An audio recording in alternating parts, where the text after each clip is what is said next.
কিশোরগঞ্জের ভৈরবের একমাত্র জাতীয় মহিলা ফুটবল দলের টিনা বিশ্বাসের সাহায্যার্থে চ্যারিটি ফুটবল খেলা অনুষ্ঠিত হয়েছে।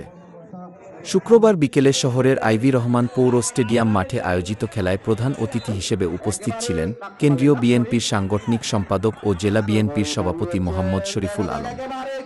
এ সময় সভাপতিত্ব করেন উপজেলা নির্বাহী কর্মকর্তা শবনম শারমিন। উক্ত ফাইনাল খেলায় ভৈরবের মনির খেলাঘর ফুটবল একাদশকে ২-০ গোলে হারিয়ে নারায়ণগঞ্জের দাউনপুর ফুটবল একাদশ বিজয়ী হয়।